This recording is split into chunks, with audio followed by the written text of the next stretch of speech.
All right, hello, everybody. This is Ryan over at High Carb Generator. I got Durianrider with me again. We got some questions to answer, answer, and let's get rolling. So I've had somebody ask me today. I just wanted to understand why people who get sick when being vegan get sick, and this person said that their health has declined every time they've been vegan. I asked her what exactly she ate, and she said that she was following. Do you remember Megan Elizabeth? Yeah. She yes, said that's another person I started up on the YouTube world. Yeah.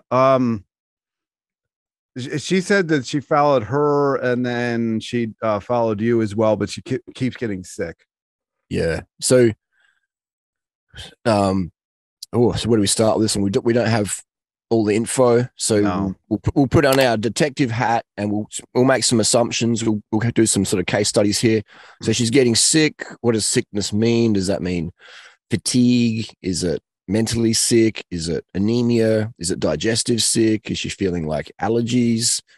Did she get a cat when she changed the doctor? Like, there's so many factors, there's so many variables. So when she says sick, what does that mean? It means many things to different people. For me, sick means, I don't have the energy to do what I normally like to do. And I'm just like, I have to lay in bed. I can't do anything. That's for me when I'm sick. But yeah, vegan diet, like, I don't really promote a vegan diet anymore. I still always say, go vegan. And I still recommend that, obviously. But, Yeah. Like, I used to spray paint around town on the roads and stuff and signs. And actually, I didn't do it. Someone else did it. But it looked like my handwriting. But it'd be like goveg.com and go vegan and stuff like that. But now I realize that people will jump on a vegan diet and they'll avoid sugar, they'll avoid most carbohydrate foods, and they'll probably do intermittent fasting and drink lots of coffee and stuff like that and think that's a vegan diet. And then they just fail and go, well, I tried vegan, and it didn't work for me. And I tried to listen to all the doctors, listen to the nutritionists and that, and listen to Dr. McDougall, who says that sugar's bad, but he sells sugar. And I contradicted myself, and I weighed myself 5 times a day, like Dr. Greger recommends, and who's not even a real doctor, who's never practiced a day in his life as a doctor. And so it's just, that's why I don't recommend vegan. I tell people, don't do a vegan diet, do my protocol, which is vegan, but it's, it's adjusted to optimize people's performance, whether they're sick, perimenopausal, an 18-year-old guy who wants to be a pro runner or a ballerina, or just everyone benefits from my protocols, because I get all the best things from all the best protocols out there and slap them together and serve them up, just like a supermarket, like Walmart. Walmart's got a template that just freaking works. Yeah. It just works, So that my protocol's like Walmart, it just freaking works, and people are, it's too basic, it's too boring, but it works. Yeah. It works. Yeah, I told her, because she was complaining about the boredom from I said, why don't you just get like McDougall cookbook or something like that? I mean, his cookbook is actually half decent, or something like that. But I hear, but like, I eat very, very basic food. Like, I ate bread and ketchup and fruit and sugar and rice and soy sauce and beans and ketchup. Like, my life is so exciting. I don't need stimulus to my food. I don't go to food for stimulation. I go for food for nourishment, for fuel. Yeah, I do the same thing. But some people want, want that. Yeah, like I've seen people get served a pizza, and it got jumbled around the box and the slices on top of each other. And I'm like, I can't eat that. Look at it. And I said, I'll eat it. You can get your pizza and shake it up, and I'll eat it. It looks the same in your stomach. I mean, I don't understand. Tastes the same, Yeah. So yeah, I think, so that's a reflection when someone's like, I'm bored. It's like, you do some more shit in your life. Like, I mean, and to start with that, eat enough carbohydrate. Like, enough is what your body says is enough, not what your ego or our mind or our ignorance sort of says is enough. Enough carbohydrate for humans is when your body goes, I don't want any more sugar. Oh, sugar, sweet. Oh, done. I don't want any more starches. Oh, rice, oats. Oh, done. Then you've had enough carbohydrate. You have to eat a surprisingly large amount for that to happen. And people don't realize how much you have to eat to get to that point. I think is the problem. It baffles me, man. It's like, it baffles me, man. That's when people say, but carbs make you fat. And I'm like, oh my God. Like, but Harley, you're very skinny. You're very lean. Oh my God. you're very lean. Yeah. Like you're too skinny though, Harley. You need to put some meat on your bones. But sugar makes you fat. No one says put some sugar on your bones. They put some meat on your bones. Eat a burger. No one says eat a bag of sugar. Yeah. We know that sugar makes you lean in reality, but we say otherwise. So yeah. You look at Kenyans, look at 5 billion people who eat a carbohydrate focused diet, and they don't starve. They don't calorie restrict. They just eat to fuel and work and get shit done. They don't have gym access. They ride motorbikes and stuff. So yeah, did you hear that cat scream then? Was it a cat? Yeah, yeah. These cats are fighting. All right. I have a lot of people ask me this, and I honestly, I'm not a huge fan of beans, but do you recommend people eating a lot of beans if they're trying to lose weight? I'm not a huge fan of them, but I never know how to answer the question. You don't need to eat beans at all, people. Like if someone's goal is weight loss, if you love beans, if you're like, man, I really like beans, man. Beans and rice. I just love beans. Eat your beans. I eat soybeans and stuff. I like soybeans here and there. But if your goal is weight loss and you're eating beans because someone's like, oh, it's healthy, and you're doing, Gregor's plan. Sounded like Gregor there. Yeah, it's healthy. And you just I wouldn't want the fitness level Gregor has, he doesn't have strength or cardio enough. People, you got to take advice and people getting results you desire. And me, I like having fitness, I like having energy. And so I'm like, what's the best for that? And that's as much carbohydrate as you want. Yeah. So eating beans doesn't help with performance. Beans can be like a little condiment, or if you crave them now and then, I crave some butter beans here and there. Just a can of butter beans, just eat that, maybe ketchup on there. I'm like, this is good. But again, people are like, oh my God, that's bunker food. That's peasant food. It's like, it's a snack for me that's almost zero fat and digests well for me. Some people, they don't really tolerate beans that well. You don't have to eat beans, people. Beans aren't essential. If you like beans, eat them, but make sure you get your enough carbohydrate, okay? Enough carbohydrate that your body says is enough, all right? Someone says, oh, I have 1 tablespoon of sugar per day. And I'm like, that's your ego talking. That's your eating disorder talking. I bet your body would want 10 or 30 tablespoons a day. Let your body decide how much sugar, how much rice is enough per day. Bill, if I did that, I'll get fat. I'll get fat, Harley. What, you get fat like me and you get fat like Natasha? Yeah, sure. So that's the deal. All right. But again, I've been a coach for 26 years. I answer the same questions every single day for 26 years. And the main question I get is, but don't carbs make you fat? And it's always some people who aren't as lean as me. And I'm just like, come on, man. Come on. And the source of carbs that they reference donuts, they reference cupcakes. I'm like, look at how much fat is in this stuff. Cookies, 75% fat. Oh man. And up to, I see it. You see it. And then the media does it. The media, people get their education from the media, and the media says, sugars, and they use a picture of a donut, like you said, a cookie, chocolate, fatty things. And then so you can easily eat a kilo of fat a week, just some donuts, cookies, and candies like chocolates, and a kilo a week extra fat that you're not burning off. That's 50 kilos in a year, 52 kilos in a year. So, and people blame the sugar. It's the fat we eat, it's the fat we wear. Yeah. That's why all those high fat eaters who are slim, they mad calorie restrict. They run on stimulants. They run on coffee, like coffee, modafinil, Adderall, thyroxine medications. Well, that's great. I can get skinny, but you'll feel like an absolute psycho, man. Yeah, you feel like an absolute psycho. Okay, I've been there. I mean, I didn't do that kind of stuff, but I did a lot of the. Or you feel massively depressed. Yeah. Oh yeah. Some people get angry. Some people just get depressed. Some people get both. Yeah, I had like false roid rage. It was terrible. I actually put a hole through a door one time. Seriously, I got so mad. High cortisol. Yeah, from not enough sugar. You answered this question on YouTube, but I actually really liked it. I'm having a hard time seeing this monitor. Question for next time, DR. Do you recommend change at all for women 50 or going through premenopause, menopause? Should you eat? Should we eat fewer calories as we age? Yeah, that's a great question. I think Jody asked that question. I've trained a lot of women, all ages, from 15 up to like probably the oldest would be like 85. Okay, and low fat diet suits all of them. My protocols, I should say, suit all of them. And so, eating fewer calories is what some people might say. Some people might say, aliens will kidnap you if you go to Waco, Texas, or whatever. Like, no, there's no logic for starving yourself when you hit menopause. There's no logic to starve yourself ever. But again, people are entrenched. You gotta eat less, move more if you want to look like Durianrider or look like Natasha.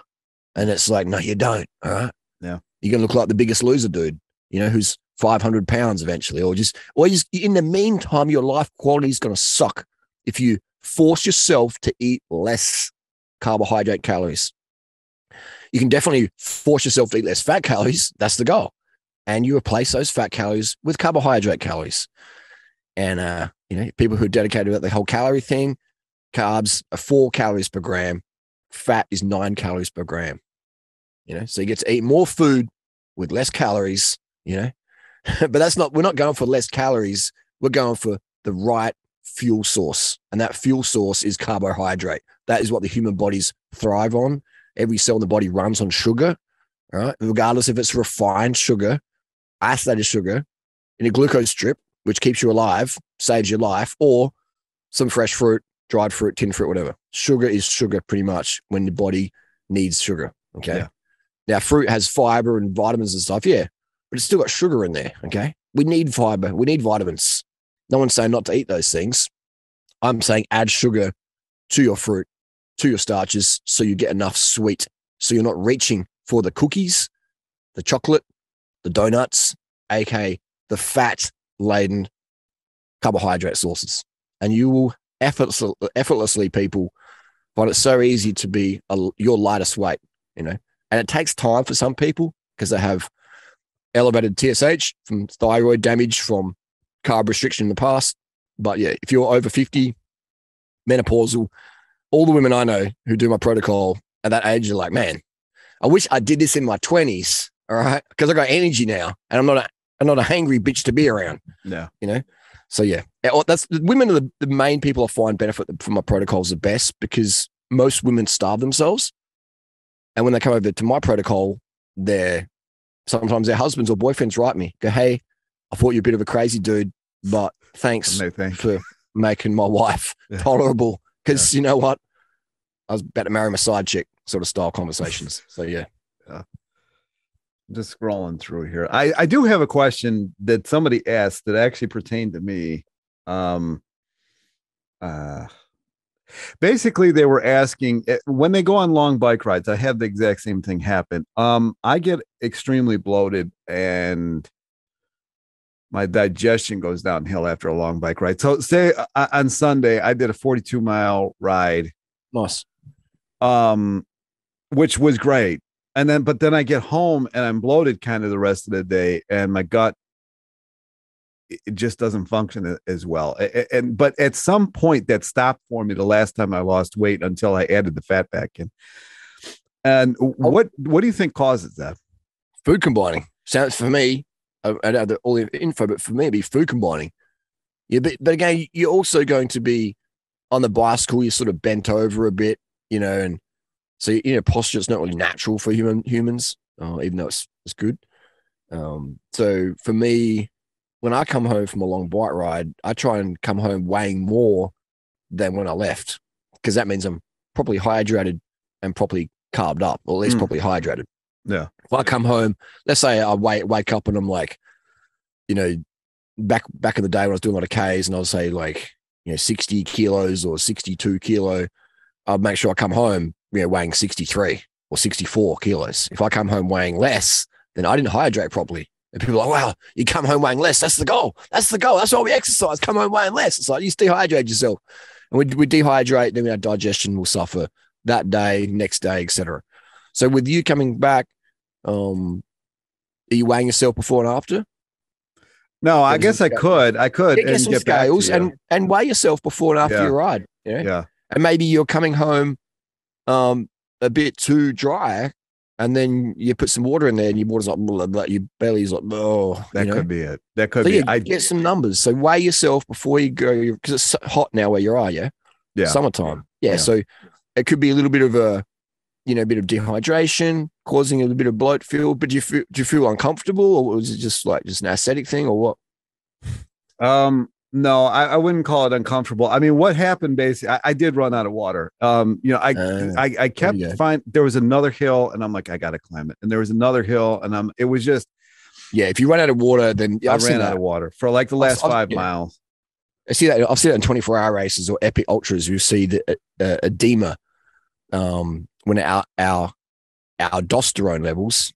Aldosterone is a hormone that balances electrolytes in the body. So if our aldosterone levels take a bit of a whack from getting dehydrated or not enough carbs, then we can start to retain fluid. It can be some people it's around the belly, around the belly, sort of visceral, around the stomach. Some people it's around the legs. For me, it used to be around my ankles. My ankles would swell up. They don't anymore. I remember they used to swell up if I got a bit dehydrated. And so, which is people think, you dehydrate, you dry out. And it's like some people dry out and some people just get really bloated because the body's just trying to retain water. So, I would just weigh yourself next time before and after the ride and get back to me with what numbers you get. So that's one. The second one would be food combining. Like a lot of people go out. Just bananas. Are they're spotty ripe? Oh, yeah. Good. You just have bananas all like that from waking up to getting home, just bananas? You can see them behind me. Yeah. Because if you add any oats there or if you have oatmeal and then have fruit on top of that, then your gut can be like, oh.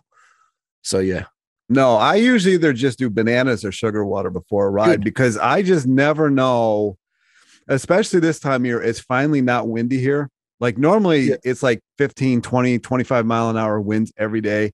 Nice. But right now it's just not windy from like July through like September. So it's like my favorite time of year to ride. And so I just kept on I kept going and I'm like, oh shit, I'm out of water.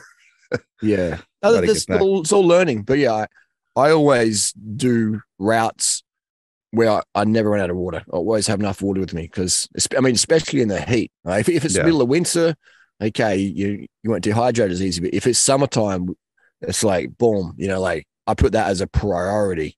But when I first started riding back in the day, I was a bit like, but now as an experienced athlete, like that's the priority because I know the training quality and my recovery is decreased if I'm getting a little bit dry. All right. If I'm getting thirsty, I waited way too long to drink. And I'm talking, I like to be on top of my game every single day. And that's why I'm militant with my hydration. I always have water with me, just glasses, always have that hydration. I'm always peeing clear during the day. That's always the goal I'm chasing. And at least a couple of times a night. So, but again, it's a discipline. It's a discipline to be hydrated. It's a discipline to go to bed early. Yeah. I'm not even early on a decent time, which I haven't been doing. Any of that. I'll be watching the Tour de France and stuff. But this is what I advise people to do if they want to feel their best. And going to bed early, that really impacts our digestion in a positive way.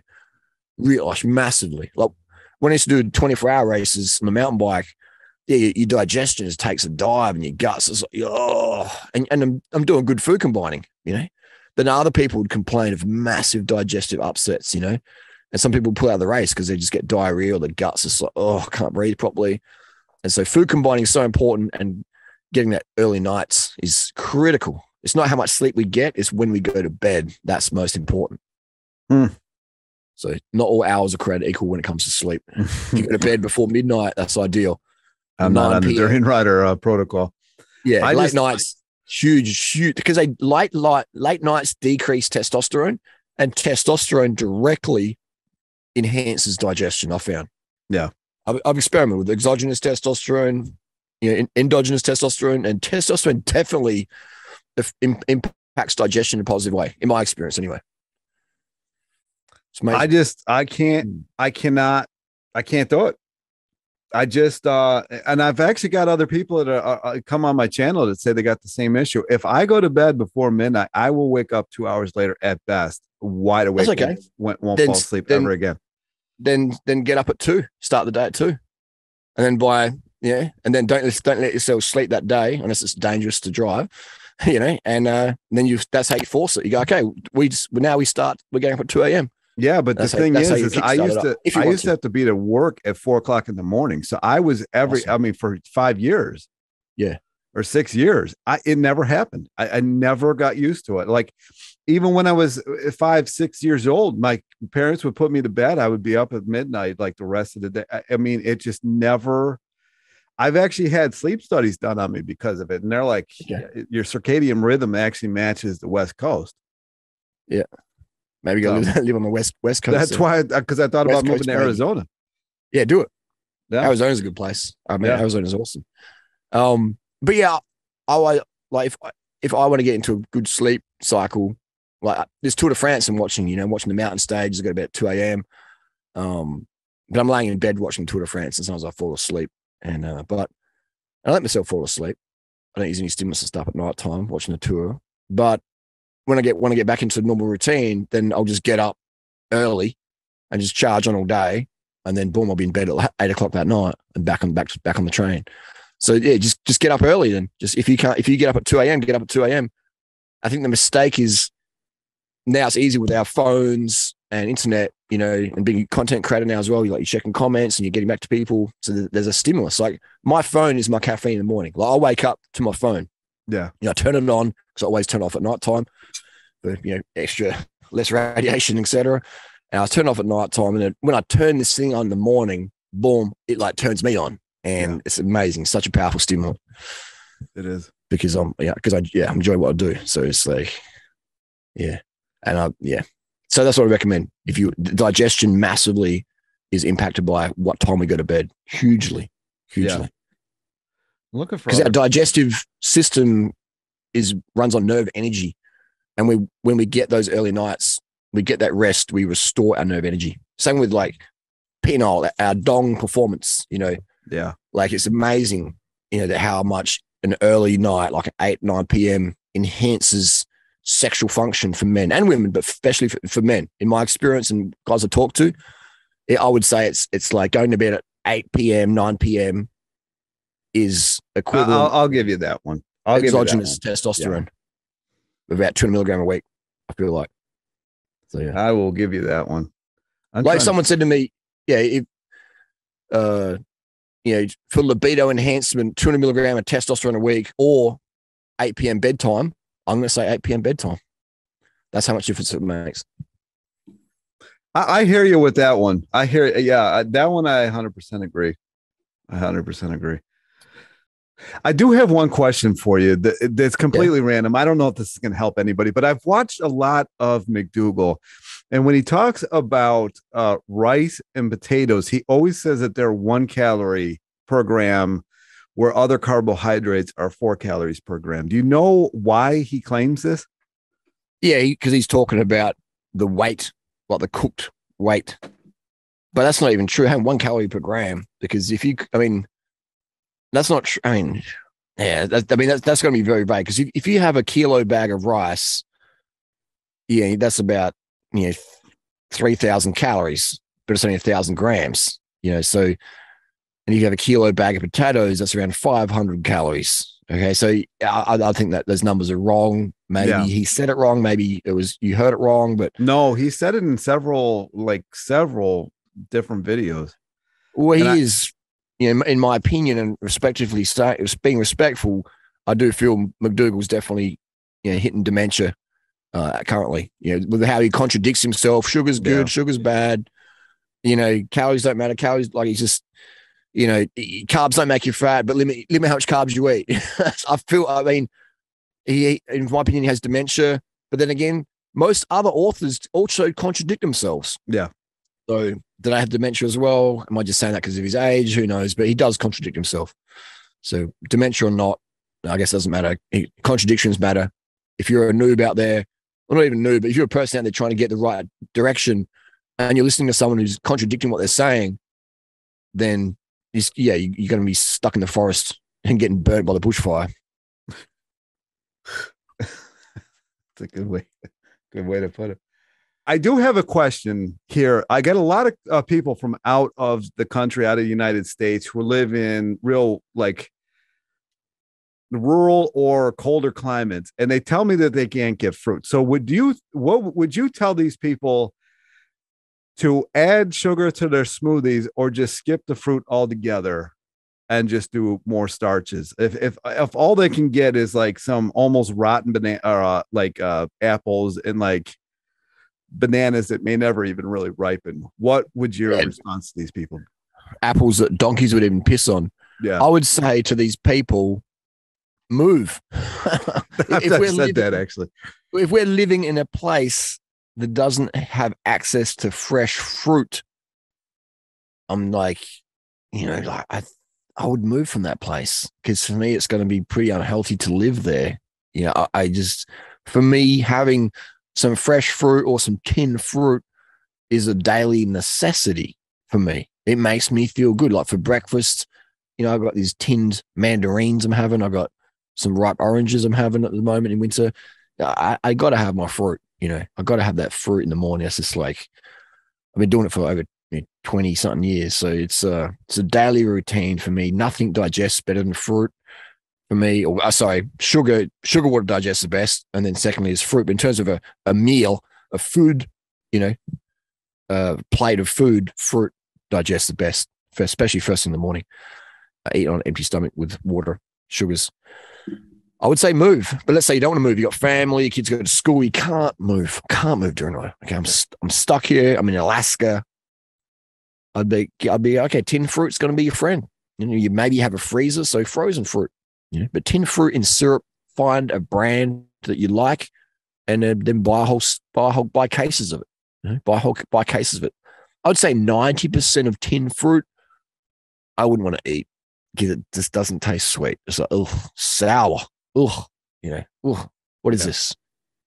Might even be in soup, but it just tastes sour. Yeah. So I'm going to skip that tinned fruit stuff. I'm going to go for the sweetest tinned fruit. And that's a bit of trial and error. I know what brands in Australia work for me. And like the Dole pineapple in Australia with sugar is good. I'll eat that. But the Dole pineapple in Thailand, it doesn't taste that good. I'm like, that's weird. It almost looks like the same can.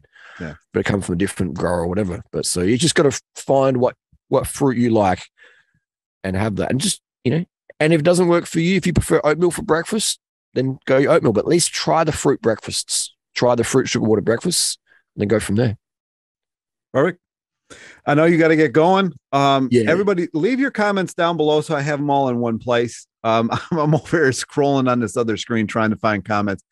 Just leave them down here. I'll pin something down below so you remember. Any questions, people? Any questions? Any questions? That way we can keep this going. It's a lot of fun. I really appreciate you coming on, Harley. And no worries. Any closings, or should we just call it a day? No, people leave your questions down below.